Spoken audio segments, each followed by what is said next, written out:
선생님 요한복음 많이 공부했죠? 네. 몇 번 공부했지? 사실 모르겠어요. 기억해요? 나 알지. 이 양조심 성경 많이 읽으셨다고? 요한복음도 읽으셨지, 물론. 요한복음 읽고 뭐 느끼셨어요?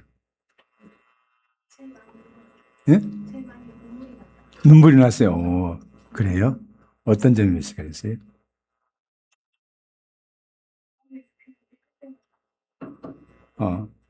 그래요? 이거 참. 잘 읽으셨네요. 예. 그 요한복음에 왜 눈물이 날까? 그 이유를 생각해 봤어요? 요한복음에.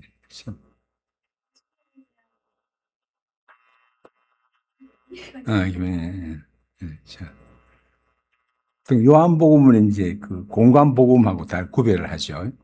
그 마태, 마가, 누가는 공관복음이라고 하고, 요한복음은 따로 이제 분류를 합니다. 근데 공관복음은 이제 여러 사건들이 겹치는 게 많이 있는데, 요한복음은 별로 없습니다. 없고, 사건은 한 5개인가 6개인가 있고, 나머지는 거의 대화, 이제, 니고데모와의 대화, 사마리아 여자의 대화, 또 뭐 이렇게, 그야말로 38년 된 병자와의 대화, 그리고 주로 사람들과 대화하는 사건이 주로 많죠.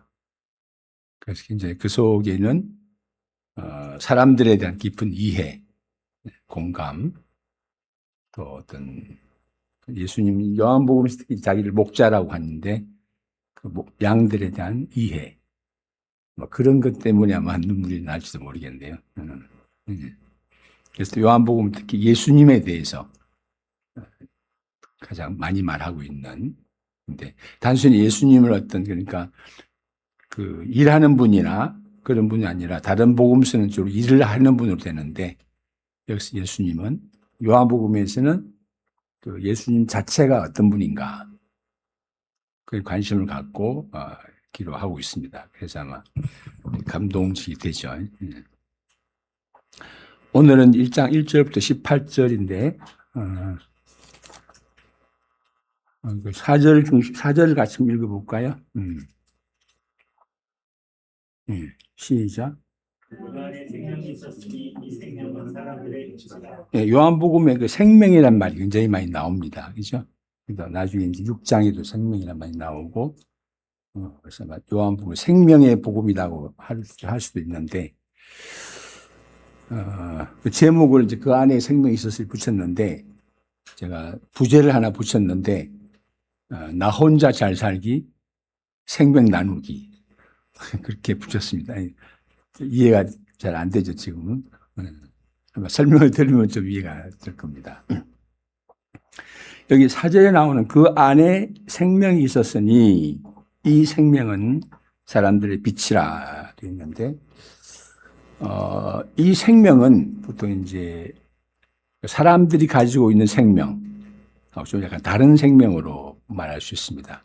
이게 이제 이 생명은 또 영원한 생명, 이렇게 말하기도 하고, 또 그 다른 사람을 살리는 생명.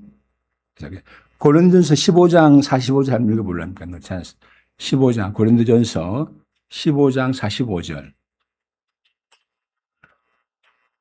승태부터 한번 읽어보세요. 15장 45절.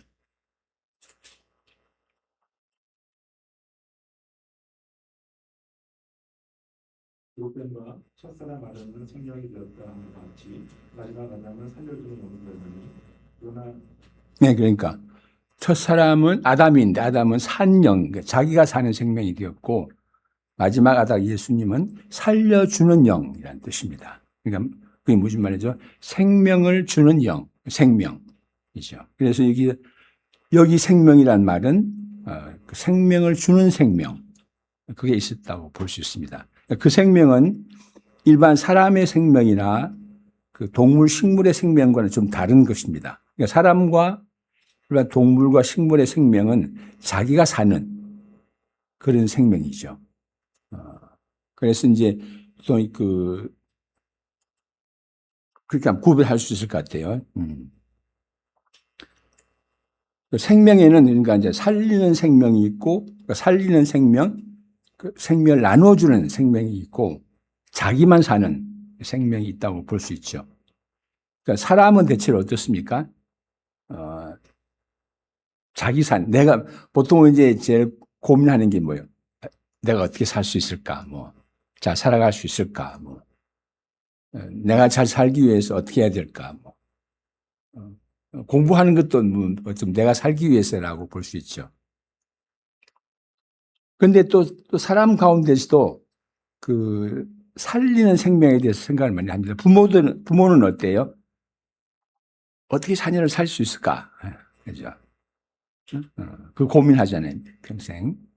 목회자는 어떻게 하면 교회 성도들을 잘 살릴 수 있을까? 그걸 고민하죠. 그래서 만약에 어떤 지도자가 있어도 정말 내게 맡겨진 사람들을 어떻게 살릴까를 고민하는 지도자는 좋은 지도자가 될 거고, 어떻게 내가 살까 고민하는 지도자는 결국은 좋은 지도자가 못 되죠. 그래서 오늘의 말하는 이 생명은 그 생명을 주는 생명을 말한다고 볼 수 있습니다. 그걸 초점을 해서 본문을 풀어가겠습니다. 1장 1절 같이 읽어볼까요? 예, 시작. 태초에 말씀이 계시니라 이 말씀이 하나님과 함께 계셨으니 이 말씀은 곧 하나님이시니라. 예, 태초에 말씀이 있었다. 이 말씀 보통 이제 로고스라고 하는데, 로고스를 이제 주로 말씀을 하기 때문에 번역할 때는 말씀이라고 번역을 한 거죠.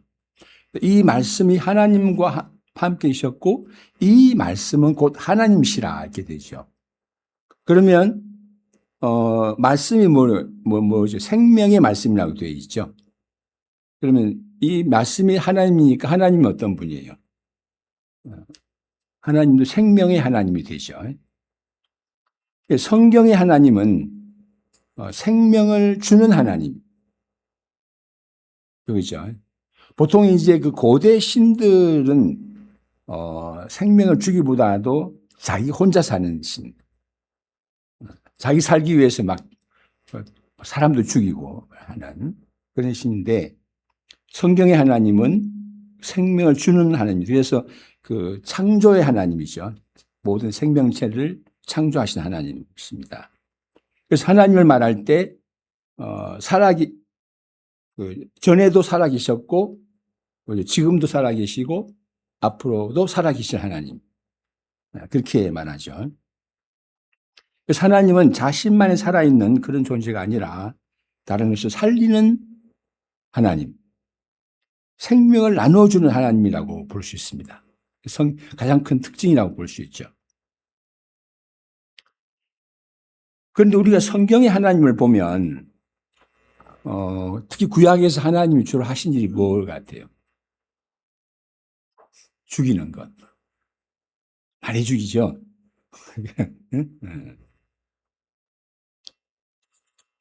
뭐 몇천 명씩 죽이기도 하고 막 이제 이스라엘 백성이 가나안 땅에서 이제 그 불신의 말을 하니까 몇 년 동안 돌게 했죠. 40년이죠. 맞나? 근데 이제 광야 돌면서 다 죽였죠. 이제 그 여호수아와 갈렙, 모세 세 사람은 남겨두고 다 죽였어요.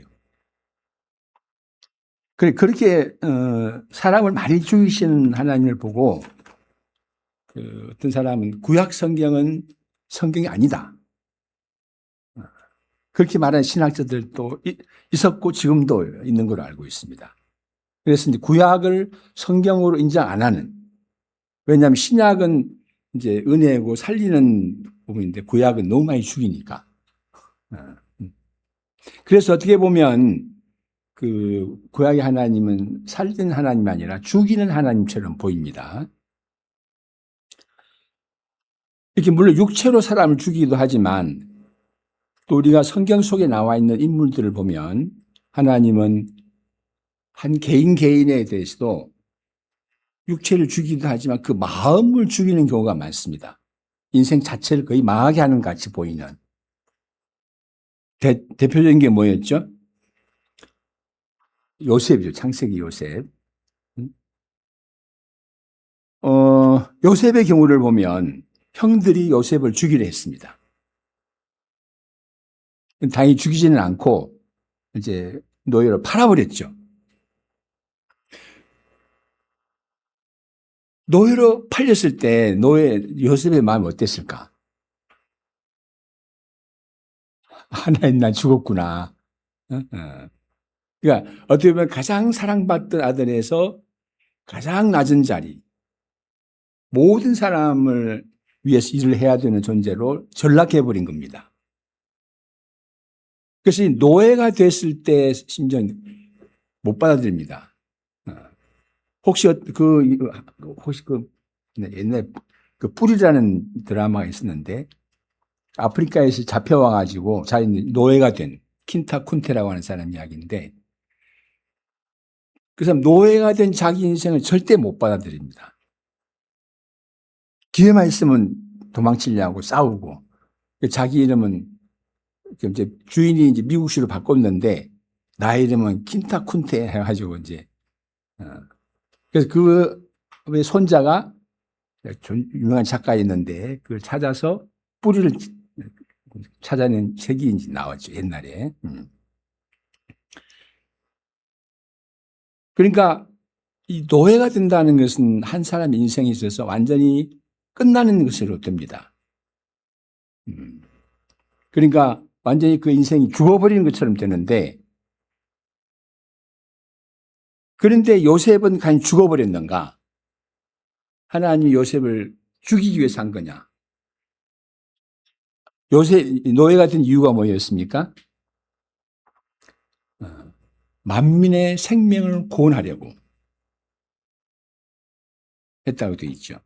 그러니까 하나님이 요셉을 그렇게 어떤 이제 정신적으로나 죽인 것은 오히려 만민의 생명을 구원하기 위한 것이었다고 볼 수 있죠. 사도 바울은 자기를 가리켜 만물의 찢기가 되었다. 그 만물의 찢기가 되었다는 얘기 우리가 이해할 수 있을까 모르겠는데 또 그는 자기를 가리켜 말할 때 나는 지극히 작은 자보다 더 작은 자가 되었다. 또 그는 말했습니다. 나는 날마다 죽습니다. 한 번 죽는 게 아니라 날마다 죽는다고 했습니다. 그러냐 하나님이 바울을 날마다 죽는데 넘겨줬다고 볼 수 있는데 그러면 바울을 죽이기 위한 거였느냐? 어떻게 됐죠? 오히려 그 바울을 통해서 많은 사람을 살리기 위해서 바울을 죽였습니다. 왜냐하면 바울이 자기가 죽음으로써 그 삶을 통해서 그리스도의 생명이 드러나고 사람들이 그리스도의 생명을 보고 살아나게 됐죠. 그래서 하나님의 죽이심은 죽임이 목적이 아니라 살리기는 것이 목적이라고 볼 수 있습니다. 우리 개인의 삶에도 그런 경우가 있죠. 내가 이제 죽었구나. 내 인생 끝났구나. 그럴 경험이 있습니까? 한 번씩 했을 것 같은데.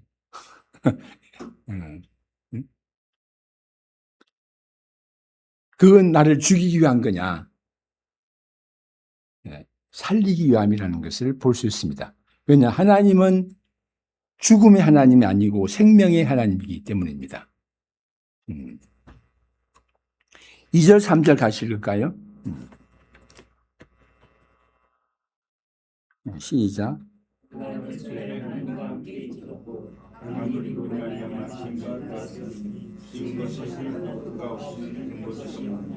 이게 지은 것이라는 말이 있는데 이 원문상으로 보면 그러니까 존재하고 있는 것 중에 이미 요한이 이 글을 쓸 때 존재하고 있는 것들이 많이 있는데 존재하고 있는 것 중에 하나라도 그거 없이는 된 것이 없다 이런 뜻입니다. 특히 여기 이제 존재하고 있는 것 중에 물론 거의 생명체들이죠. 사실은 생명체들, 동물, 식물의 생명체들인데 존재하고 있는 것 중 하나라도 그거 없이는 된 것이 없다. 자, 이 말이 뭘 말할까요? 일단 이제 처음으로 생각할 수 있는 건 이 그 존재하고 있는 모든 생명체 중 하나라도 의미 없이 가치 없이 된 것은 없다라는 말로 볼 수 있습니다.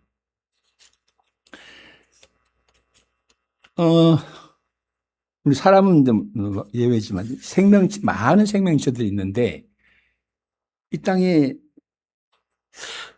저런 것이 왜 있을까라는 하고 생각하는 게 많죠. 특히 파리 모기는 왜 있을까? 파리 모기는 저 하루살이를 봤는데 하루살이 있잖아요. 하루살이는 진짜 하루살이에요. 그러니까 하루 사는 하루살이도 있고 길어야 일주일 사는 하루살이가 있대요. 근데 하루살이는 그 본래 이제 그 유충 상태로 물 속에서 한 1년 내지 3년을 지낸다고 그래요. 유충 상태에 있다가 어느 날 갑자기 막 그 저녁에 확 번성했다가 다 죽어요. 긴 꼬리 하루살이라는 게 있는데 꼬리가 길어요. 하루살이도 갑자기 물에서 확 솟아올려요. 한밤에. 그러면 그 물에 하루살이로 뒤덮어요. 그렇게 됩니다. 그리고 하루 살다가 이제 뭐 하냐, 하루 동안 뭐 하냐 하면 짝짓기 하고, 알 낳고, 알을 또 물에 낳죠. 그리고 죽어요. 도대체 왜 그럴까? 그래서 제가 애한테 물어봤습니다. 물어보니까 그 유충들이 물 속에 있으면서 그 물속 유기물을 먹는데요. 그러면서 물 속에 유기물을 다 분해해서 물을 정화해주는 작업을 한대요. 그 숫자가 어마어마하거든요. 또 그 다음에 싹 살아나서 뭐 하겠어요? 모기들의 먹이가, 잠자리의 먹이가 되는 거예요. 그러니까 하루살이가 없으면 잠자리가 못 삽니다. 그래서 그 하루살이는 물속 유기물을 분해해서 정화하고 또 성충 여러 곤충들의 또 새 먹이가 돼서 그 생명체를 유지해나가는 중요한 역할을 하는 거예요.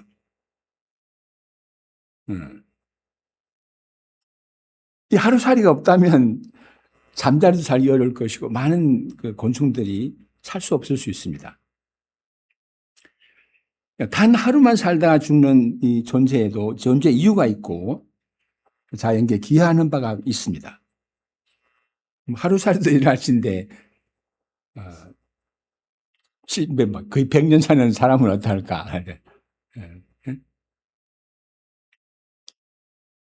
사람들 사이에 많은 일이 일어나죠. 자연계에는 지진, 기근, 지진이 뭐죠?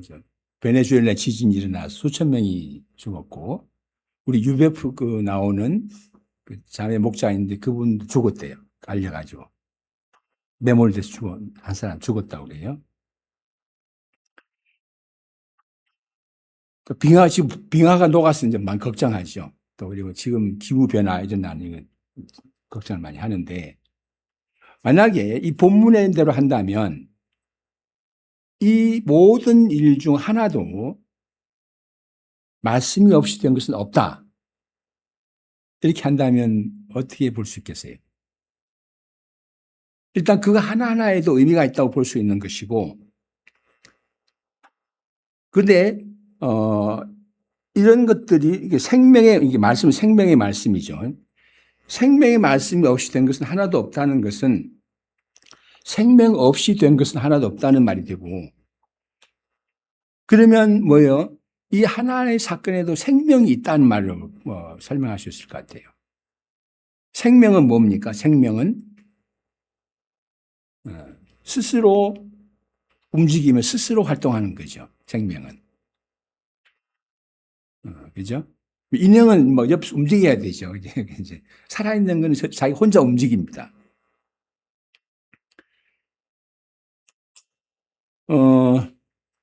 사람 사이에 일어나는 여러 가지 일들이 있는데, 만약 그 일들이 말씀이 없이 된 것이 하나도 없다고 한다면, 그러면 그 일 속에 생명이 있다고 말할 수 있을까? 어떻게 말이 되는 것 같아요? 우리 속담에 이런 말이 있습니다. 한 번 뱉은 말은 다시 주워 담을 수 없다. 그 말이 무슨 말이에요? 한 번 뱉은 말은 그 말이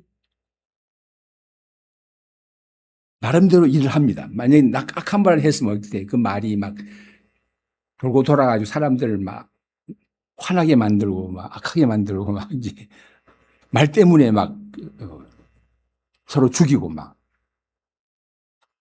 말 때문에 말은 어떻게 보면은 생명체 아닌 것 같아요. 얼핏 보면. 그런데 말 한마디 잘못해가지고 어떻게 돼요? 이게 살인사건 납니다. 심지어 전쟁도 일어납니다, 이제.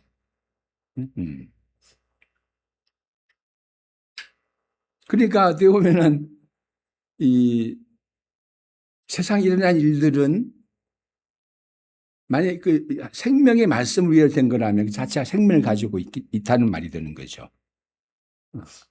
내가 한 말도, 내가 한 선한 말은 어떻게 되겠어요? 선하게 일할 것이고, 악하게 한 말은 악하게 작용을 하는 겁니다. 그 말 자체가. 그래서 이제 그 내가 한 말에 대해서는 취소한다고 해서 되는 게 아닙니다. 그죠? 그거 취소할게 해도 잘 안 되잖아요. 한번 내뱉은 말은. 그렇다면 우리는 어떻게 해야 될까? 말을 하기 전에 특히 좀 이렇게 안 좋은 말을 하고 싶을 때 정말 신중히 생각하고 고민하고 네, 그러면 이제 할 거냐 말 거냐. 그러면 어떻게 할 수 있으면 안 하는 게 좋겠죠. 왜냐하면 그 말 자체가 생명을 가지고 활동한다는 자체를 우리가 생각을 안 하기 쉽습니다. 근데 그렇게 한다는 거죠. 그래서 2절, 3절 다시 한번 읽어볼까요? 시작. 그가 애초에 하나님과 함께 계셨고 아무리 그로 말미암아 지음과 되었으니 그 것이 하나도 그 없이는 것이었습니다. 예, 그러고 나서 4절에 그 안에 생명이 있으니 이 생명은 사람들의 빛이라. 생명이 사람들의 빛이라고 합니다. 또 그 다음에 어디 있냐면 9절 같이 읽어볼까요? 네, 시작. 참되이 곧 세상에 와서 각 사람에게 비추는 빛이 있었나니. 예, 그러니까 이 빛은 각 사람에게 비춥니다. 태양빛처럼 모두에게 비치는 게 아니라 각 사람에게. 근데 그 비친 것은 뭐냐? 생명이 비친 거예요.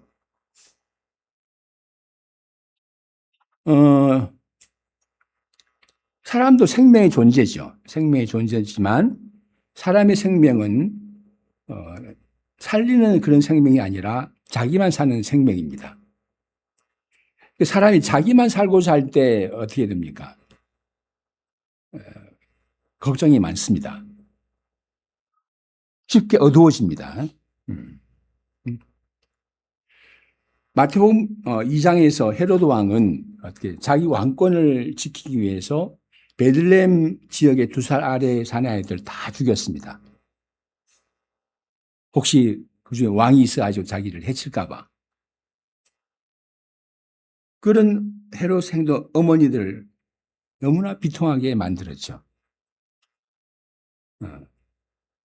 어머니들의 마음과 삶을 완전히 어둡게 만들어 버렸습니다.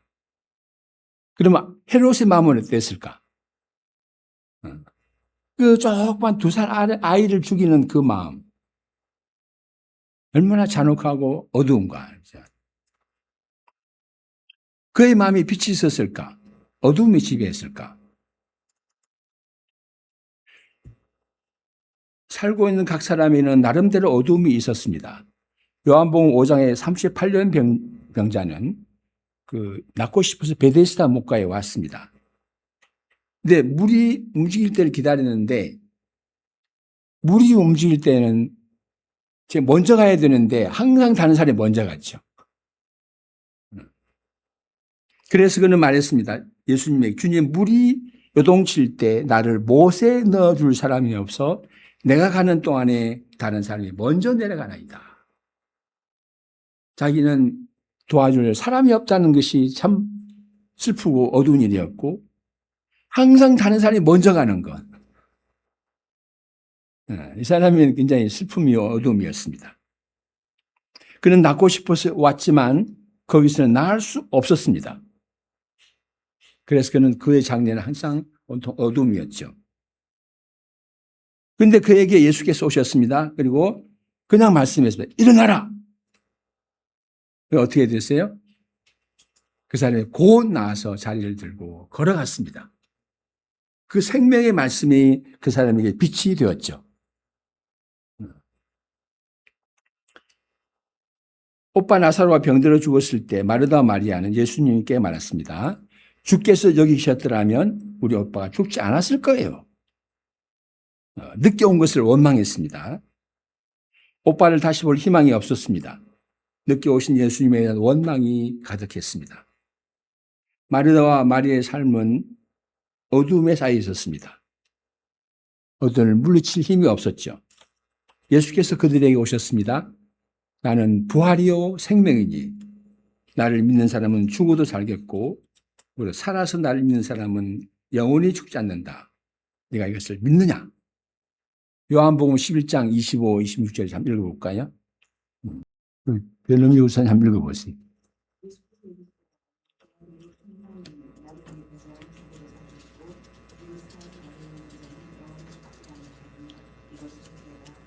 예, 그러고 나서 이어서 나사로에게 뭐라고 그랬죠? 40몇 절이지? 한번 읽어보세요. 11장 나사로야 나오라고 하는 것이. 한번 크게 읽어보세요. 몇 절이죠? 읽어보세요. 크게 한번 읽어보세요. 예수님 하듯이 합니다. 나사로야 나오라. 나오겠네, 나오면. 예. 그러니까 이 예수님은 생명의 예수님인데 이건 뭐예요? 나사로와 마르다와 이렇게 큰 빛이 되었죠. 큰 빛이 되었습니다. 죽음이 있는 곳에는 어둠이 있지만 생명이 있는 곳에는 어때요? 빛이 있습니다. 아기가 탁 태어나면 어때요? 다들 정말 기쁘고 감사하죠. 저는 길 가다가 어린 애들이 막 뛰노는 거 보면 굉장히 기분이 좋아지는.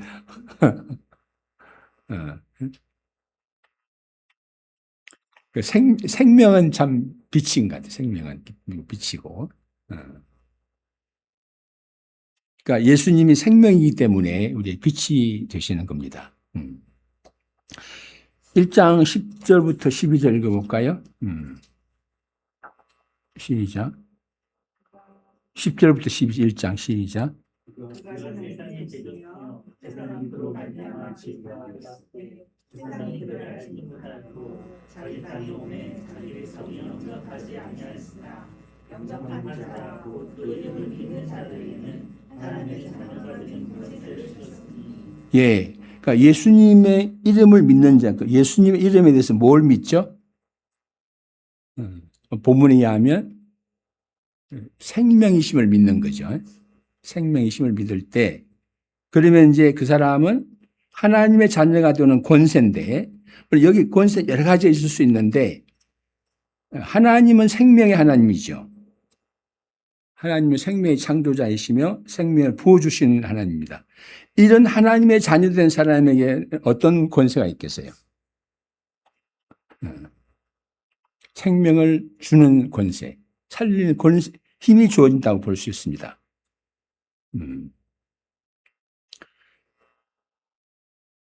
세상 자녀들 자칫하면 사람을 죽이기가 쉽습니다. 자기도 모르게. 하나님의 자녀된 사람은 사람을 살리는 권세를 얻었습니다. 하나님이 아브라함을 부르셨을 때 말씀했죠. 내가 너를 축복할 것이다. 너는 축복이다. 이 말이 무슨 말이에요? 너는 축복이다. 너는 다른 사람을 축복할 것이다. 내가 너를 축복해서 너는 축복을 받고 너는 다른 사람을 축복할 것이다. 이 말이 되는 겁니다. 축복이 무엇입니까? 축복이라는 말이. 축복은 말이 사실 말하는 거예요. 특별히 말을 할 때, 당신은 잘 될 겁니다. 복 받으세요. 그 축복이에요. 아브라함은 이제 만난 사람마다 그렇게 하는 거예요. 그럼 저주는 뭐예요? 반대로 못 되라, 망해라, 막 하는 거죠. 그러면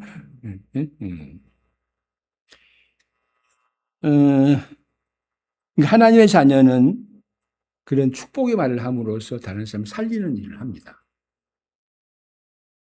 그런데 자칫 하나님의 자녀가 아닌 사람의 자녀나 세상의 자녀로 머물 때 우리는 자칫하면 저주의 말을 해서 사람을 죽입니다. 어떤 엄마가 이제 딸하고 갈등이 계속 있었는데 엄마와 딸이 사이가 좋을 것 같은데 갈등이 심했는데 엄마도 사실 문제가 있었죠. 그래서 가지고 이제 어느 날 딸이 컸죠. 20살 가까이 됐는데 밤늦게 들어왔나 봐요. 엄마 너무 화가 나죠. 나가줘라 하는데 바로 그날 나가주고 그랬대요. 웃을 수도 없는 일인데 그런 일이 있을 수 있는 겁니다. 그러니까요. 그러니까 하나님의 자녀는 어떻게 그렇게 하지 않는 거죠. 어떤 경우라도 축복의 말을 함으로써 살리는 일을 힘을 가지게 되는 겁니다. 하나님을 믿는 사람, 하나님을 알게 되는 사람, 예수님을 믿고 알게 되는 사람은 축복의 사람이 됩니다. 그런 권세를 받았어요. 놀라운 권세죠. 축복으로 사람을 살리는 사람이 됩니다. 하나님을 알기 전에 우리 각 사람은 어쩌면 내가 잘 사는 것만 생각했다고 할 수 있죠. 내 장래가 어떻게 될까? 내가 잘 될까? 아니면 잘못 될까? 근데 그렇게 걱정하면 어떻게 돼요? 오히려 이제 근심에 눌리고 어두워지고, 그렇습니다. 그러나 하나님을 믿게 되면 생명이 하나님에게 쏘고 생명이 하나님 안에 있다는 것을 믿게 됩니다. 그리고 다른 사람을 축복하고 살리고자 하게 됩니다. 14절 같이 읽을까요? 시작. 말씀이 진리라 우리 공원에 모았으니 우리가 그의 영광을 보고 아버지 독생자의 영광이요 여기 말씀은 뭐죠? 생명을 가진 생명의 말씀이죠. 생명은 다른 사람을 살리는 생명입니다. 우리는 뭐예요? 우리는 자기만 사는 생명. 내가 살기 위해서 걱정하는 생명입니다. 그 한계적인 생명을 가진 우리입니다. 근데 살리는 생명이 이런 한계적인 생명을 가진 우리에게 중에 가하신다고 했습니다. 우리는 보면서 저기에 생명이 있구나. 우리의 한계를 넘어선 생명이 있구나 알게 되겠죠. 그래서 이제 여기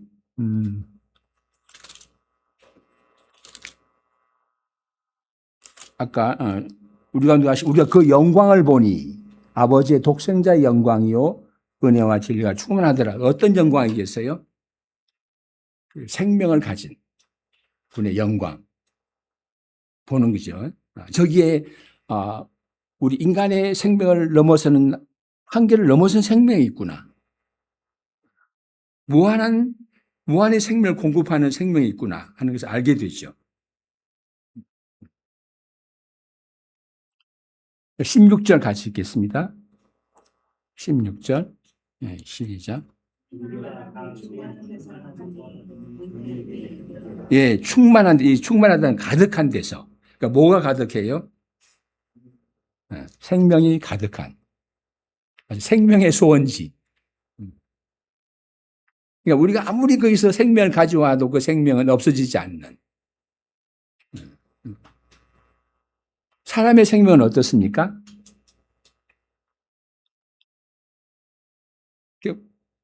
무한히 퍼줄 수는 없죠. 할 수는 없고 한계가 있는데 예수님 안에 있는 생명은 한계가 없기 때문에 우리는 그 안에서 생명을 계속 공급받을 수가 있습니다. 또 18절 맞힐까요? 시작.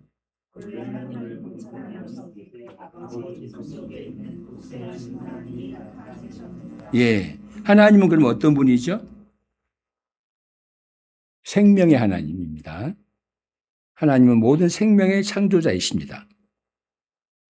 하나님이 땅에게 모든 풀을 내라 하시니까 풀이 나왔고 땅은 생명체들을 그 종류대로 내라 했을 때 모든 생명체들이 나왔습니다. 이 생명이 하나님의 말씀 안에 있습니다. 그 안에 뭐가 있습니까? 생명이 있었으니 이 생명은 사람들의 빛이라. 다시 한번 읽어볼까요? 네, 시작. 그 안에 생명이 있었으니 이 생명은 사람들의 빛이라. 예. 우리는 이 땅에 태어나는 순간에 상황에 내던진 존재가 되죠. 환경에 맞습니다. 사람은 그 상황의 영향을 안 받을 수가 없습니다. 가난하게 속에 자라면 마음도 가난해지기 쉽습니다. 그렇죠? 그러다 보면 우리는 상황에다 모든 책임을 돌리기도 합니다. 심지어 어떤 분은 뭐 어머니 왜 날 낳으셨나요? 예전에 그 혹시 아니시는데 소경 가수가 있었는데 이용복이라는 분은 그 노래가 뭐였냐면 어머니 왜 날 낳으셨나요? 우리 센터의 어떤 목자도 자기 너무 가난하고 힘들게 자라가지고 어머니 왜 날 낳으셨나요? 그걸 자주 했다고 그러는데 사람 상황의 영향을 피할 수 없습니다. 그러니까 만약 사람으로 그친다면 그렇게 하는 것이 너무 당연하다고 볼 수 있습니다. 그러나 생명이 풍성하면 어떻게 돼요? 생명이 풍성하면. 앞에 보니까 그 수학의 아침에 보니까 밑에 글이 있던데 나는 그 폭풍으로 두려워하지 않는다. 왜냐하면 나는 폭풍 속에서 내 배를 어떻게 조절할지 나는 배우고 있기 때문에. 그 보셨어요? 보고 있었는데. 그러니까 어떻게 폭풍 치더라도 잘 헤쳐나갈 힘이 지혜가 있으면 안 두렵죠. 문제는 뭐예요? 헤쳐 못 나가니까 두려운 거죠.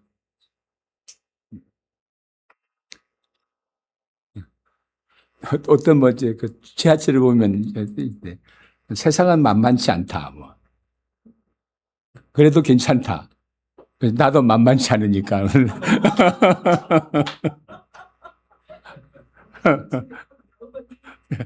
명언들이 많아요. 샘터에서 낸 글인데.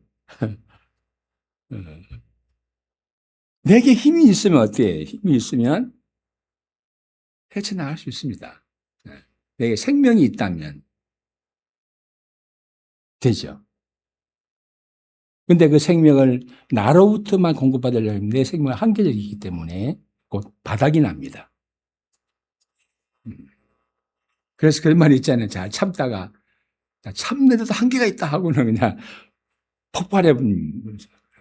폭발해버리면 어떻게 돼요? 폭탄이 터지면 어떻게 돼요? 다 날아가죠, 이제. 네.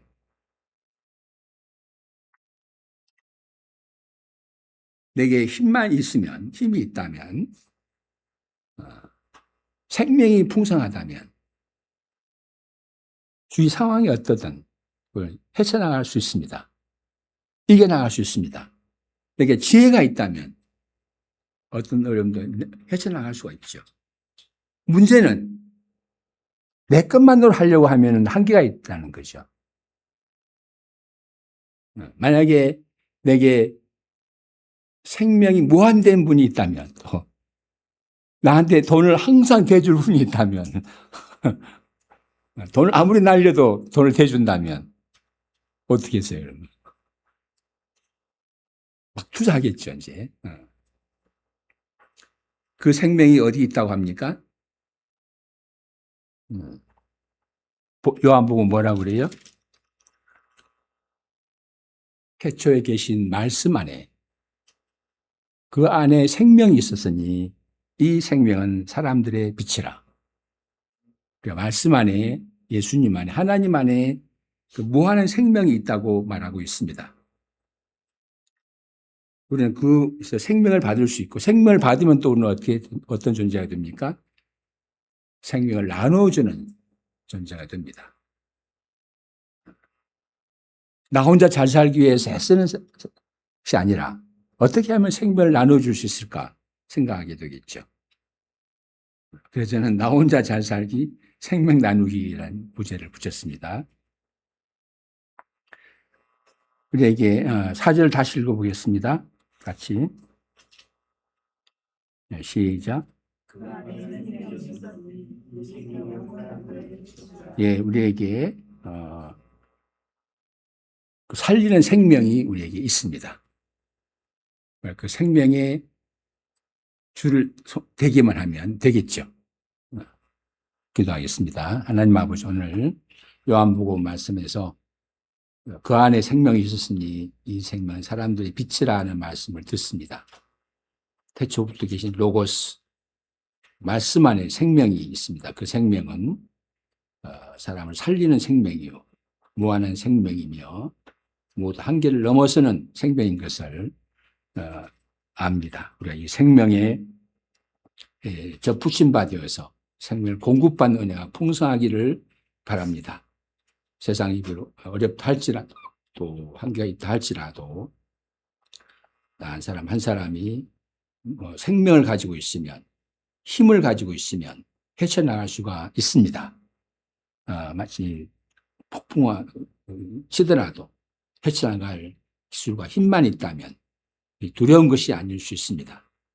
또 세상은 만만치 않을지라도 또 나도 만만치 않으면 얼마든지 이겨나갈 수가 있습니다. 우리에게 생명이 있는 것이 문제입니다.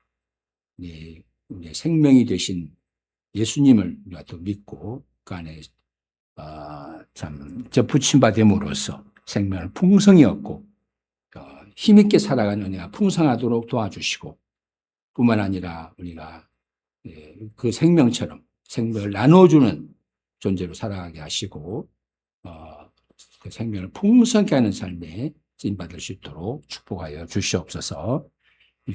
우리 한 사람 한 사람에게 그리스도의 생명이 함께하는 그런 은혜를 허락하여 주시옵소서. 예수님의 이름으로 기도합니다. 아멘. 네, 감사합니다.